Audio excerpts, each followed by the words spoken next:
Okay, go. Okay, so in terms of advice is, I think, one of the most crucial ways that we can learn and help ourselves pretty much in every aspect, right? But I think what is as important is who we get it off. Because essentially, if we get it off the wrong person, it's not exactly advice, is it?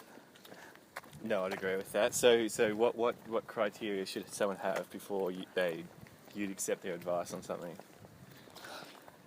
What characteristics? That you respect their opinion in that particular field. Right. So in terms of, for example, fashion. So you're looking to get some advice on, say, a new way that you want to dress, or a new hairstyle, or new shoes. Okay? New look. Just a complete new look. And you go up to, say, your mum or your dad, and you go, what about this? I'm speaking on personal experience, where I'd say that I wouldn't call it advice. I'd call that a bad opinion. It'd be a bad opinion. Would they give it though? Well, yeah, because I would ask for it. Right. But it's not advice. It's just an opinion which can lead you the wrong way, because, I mean, unless they were awesomely dressed, which sadly I'd probably say they're not,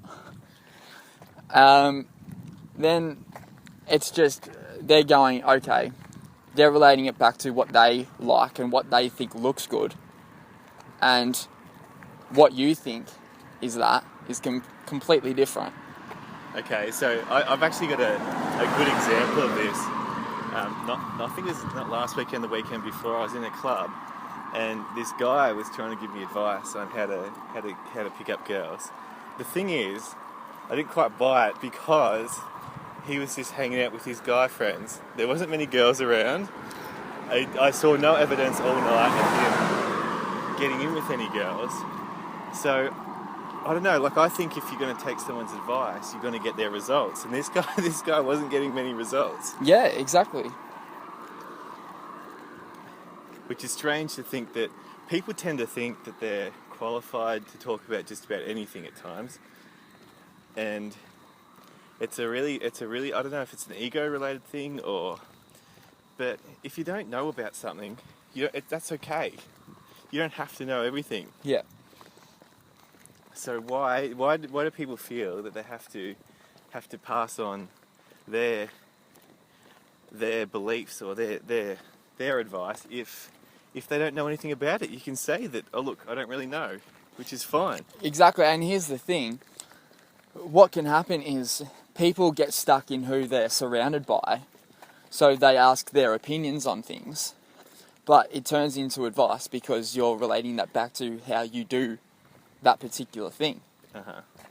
So that's where I'm saying, okay, let's think about what it is that you're looking for, and actually seek people who will actually give you advice, and not just an opinion which is actually unrelatable. And actionable advice as well.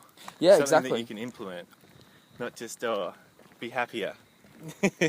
I mean, what can you do with that? Yeah, all right. Thanks, I mean, I guess you could probably listen to that Be Happy song.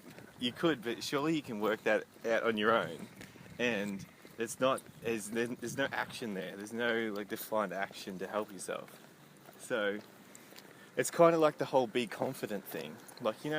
When in the social setting, when people say, oh, just be confident, people will like you. Well, do they think we haven't already thought about that? It's just as quick as going, all right, I'm now confident. Right. Yeah. Yeah, I think it's a completely valid point. It doesn't work out like that. So I would say in that instance, you'd want to improve your skills first. So something skill-based that you could action would be great. You don't look, you look scared, so stand up straight is actionable advice, And as opposed to be confident. I think that's where we get those opinions of, okay, no, be confident or be happy, is through the wrong avenues. I mean, that's where we get them from. Because aren't we, if we're getting the right advice, they're clearly not going to say those things. They're going to be actionable things. Yes. Yeah, I completely agree. Take notice of who you listen to.